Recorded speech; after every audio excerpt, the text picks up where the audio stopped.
अच्युतं केशवं कृष्णदामोदरम् अच्युतं केशवं कृष्णदामोदरं रामनारायणं जानकीवल्लभं रामनारायणं जानकीवल्लभं कौन कहता है भगवान आते नहीं कौन कहता है भगवान आते नहीं तुम मीरा के जैसे बुलाते नहीं तुम मीरा के जैसे बुलाते नहीं अच्युतं केशवं कृष्णदामोदरं रामनारायणं जानकीवल्लभम् कौन कहता है भगवान खाते नहीं कौन कहता है भगवान खाते नहीं बीर शबरी के जैसे खिलाते नहीं बीर शबरी के जैसे खिलाते नहीं अच्युतं केशवं कृष्णदामोदरं रामनारायणं जानकीवल्लभम्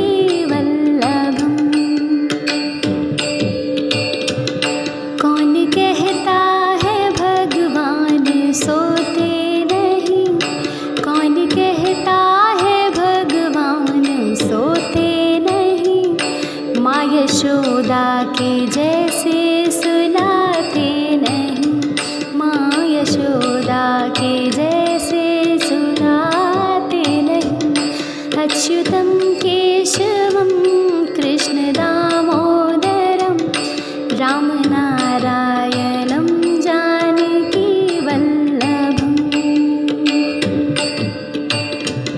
कौन कहता है भगवान नाचते नहीं कौन कहता है भगवान नाचते नहीं गोपियों की तरह तुम नचाते नहीं गोपियों की तरह तुम नचाते नहीं अच्युतं केशवं कृष्णदामोदरं रामनारायणं जानकीवल्लभम्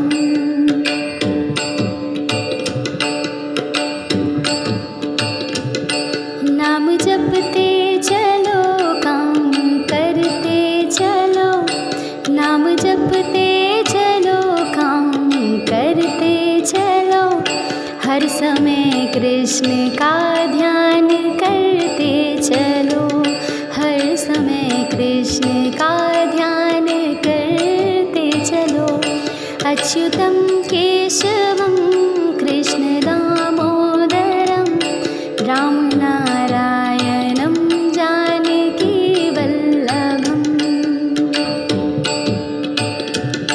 याद आएगी उनको कभी ना कभी याद आएगी उनको कभी ना कभी कृष्ण दर्शन तो देंगे कभी ना कभी कृष्ण दर्शन तो देंगे कभी ना कभी अच्युतं केशवं कृष्णदामोदरं अच्युतं केशवं कृष्णदामोदरं रामनारायणं जानकीवल्लभं रामनारायणं जानकीवल्लभं रामनारायणं जानकीवल्लभम्।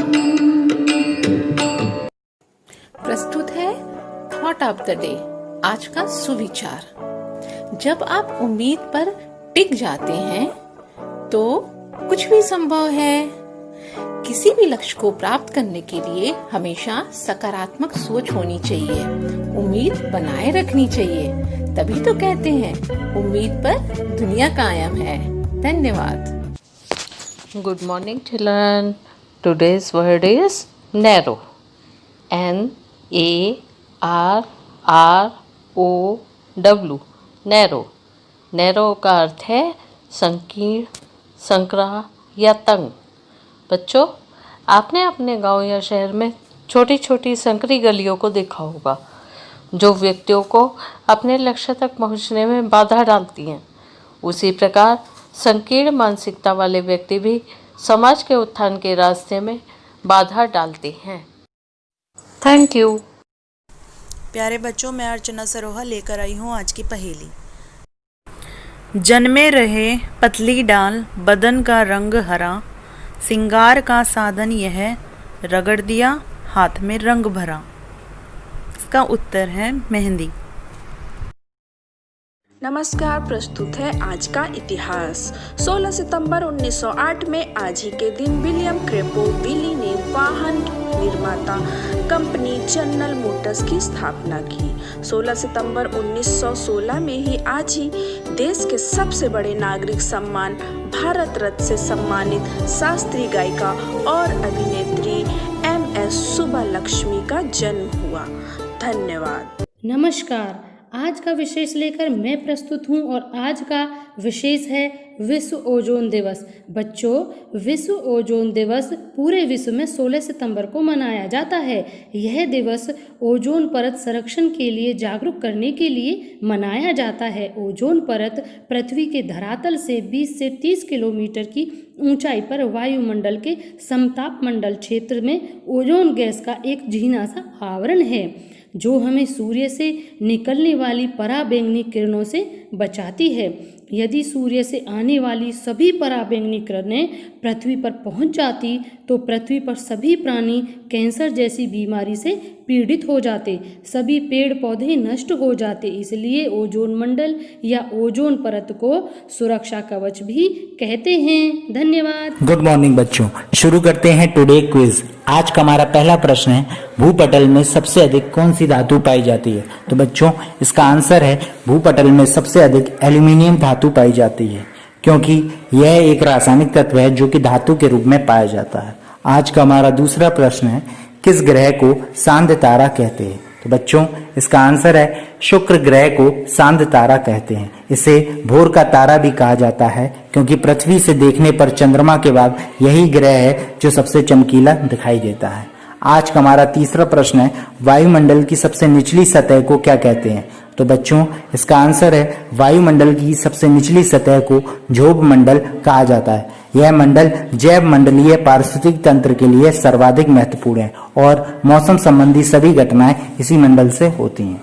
आज का हमारा अंतिम प्रश्न है, पृथ्वी को 1 डिग्री देशांतर घूमने में कितना समय लगता है? बच्चों, पृथ्वी को 1 डिग्री की देशांतर घूमने में 4 मिनट का समय लगता है। धन्यवाद। Good morning. Today I brought you a poem. I wish I could. So recite with me.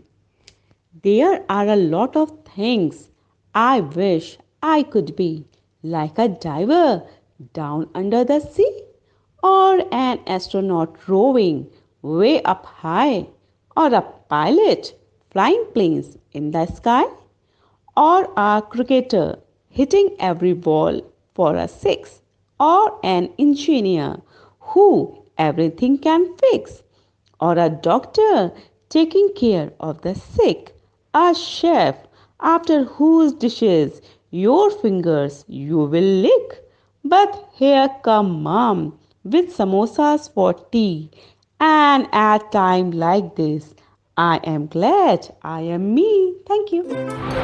Hello बच्चों, गुड मॉर्निंग। आज की कहानी में है, एक चीनी संत बहुत बूढ़े हो गए। मरने का समय निकट आया तो उनके सभी शिष्य उपदेश सुनने और अंतिम प्रणाम करने एकत्रित हुए। उपदेश न देकर उन्होंने अपना मुंह खोला और शिष्यों से पूछा, देखो इसमें दांत हैं क्या? शिष्यों ने उत्तर दिया, एक भी नहीं। दूसरी बार फिर उन्होंने मुंह खोला और पूछा, देखो इसमें जीभ है क्या? सभी शिष्यों ने एक स्वर में उत्तर दिया, हाँ है। संत ने फिर पूछा, अच्छा एक बात बताओ, जीभ जन्म से थी और मृत्यु तक रहेगी और दांत पीछे उपजे और पहले चले गए, इसका क्या कारण है? इस प्रश्न का उत्तर किसी से भी न बन पड़ा। संत ने कहा, जीभ कोमल होती है इसलिए टिकी रही दांत कठोर थे इसलिए उखड़ गए। तो हमने इस कहानी से क्या सीखा? हमने इस कहानी से ये सीखा कि जीवन में विनम्रता होनी चाहिए। आप विनम्र रहेंगे तो आप लंबे समय तक चलेंगे। थैंक यू बच्चों। जन जागरूकता में आज का हमारा विषय है बालिका शिक्षा। शिक्षा सभी का अधिकार है, चाहे वह पुरुष हो या महिला। महिलाओं के सशक्तिकरण का सबसे महत्वपूर्ण साधन शिक्षा ही है। भारत के ग्रामीण क्षेत्रों में अभी भी बालिका शिक्षा की दशा बहुत शोचनीय है। ग्रामीण क्षेत्रों में लड़कियों को कभी घर के कार्य, कभी छोटे भाई बहनों की देखरेख व कम उम्र में शादी के कारण उनकी पढ़ाई या तो बीच में ही छुड़वा दी जाती है या उनको कभी विद्यालय भेजा ही नहीं जाता। लेकिन अब समय बदल गया है। जिन लड़कियों पर उनके माता पिता और समाज को भरोसा है वह हर क्षेत्र में चमत्कार कर रही हैं। इंदिरा गांधी, किरण बेदी, कल्पना चावला, सानिया मिर्ज़ा, मैरी कॉम आदि कुछ महान उदाहरण हैं। समाज को मजबूत करने व अपराध दर को कम करने के लिए लड़कियों की शिक्षा बहुत महत्वपूर्ण है। शिक्षा लड़कियों को स्वतंत्र सोच को आकार देने में मदद करती है ताकि वे अपने जीवन के निर्णय स्वयं ले सकें और सही व गलत के बीच अंतर कर सकें, ताकि वे सामाजिक विकास में योगदान दे सकें। कहते हैं एक पुरुष को पढ़ाने से एक व्यक्ति ही शिक्षित होता है, जबकि अगर एक स्त्री को शिक्षा दी जाए तो पूरा परिवार शिक्षित होता है। स्त्री परिवार की धुरी होती है। एक शिक्षित माँ अपने बच्चों में शिक्षा व संस्कार तो देती ही है, उसके स्वास्थ्य का भी बेहतर ध्यान रखती है। लड़कों की ही तरह लड़कियों को भी समग्र शिक्षा मिलनी चाहिए। वह शिक्षा जिसमें उनकी रुचि हो, जो उनके भविष्य के लिए नई राह खोलती हो, साथ ही उसे अपने अधिकारों तथा कर्तव्यों का ज्ञान कराती हो। धन्यवाद। नमस्कार साथियों, मैं संजीव शर्मा आप सभी का एक बार फिर से स्वागत करता हूं और प्रेरणा लक्ष्य आधारित गतिविधियों में आज हम बात करेंगे कक्षा 3 के प्रेरणा लक्ष्यों को प्राप्त करने के लिए गणित विषय की गतिविधि के संबंध में। आइए देखते हैं आज की गतिविधि कैसे हो रही है। अच्छा बच्चों, तो आज की गतिविधि के लिए आप सब तैयार हैं?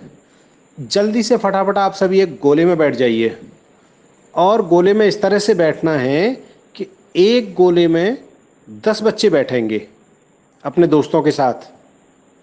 अब आपको क्या करना है, आपके गोले में जो एक साथी है वो लिखेगा, बाकी और सब बताएंगे कि उनके परिवार में कुल कितने सदस्य उनके साथ रहते हैं।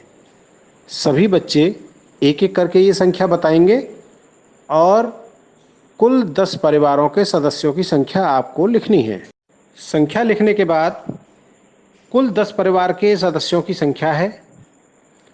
इन 10 परिवारों के सदस्यों की संख्या को आपको जोड़ना है और जोड़ने के बाद प्रत्येक समूह हमें बताएगा कि उसके यहाँ कुल 10 परिवारों के सदस्यों की संख्या कितनी है।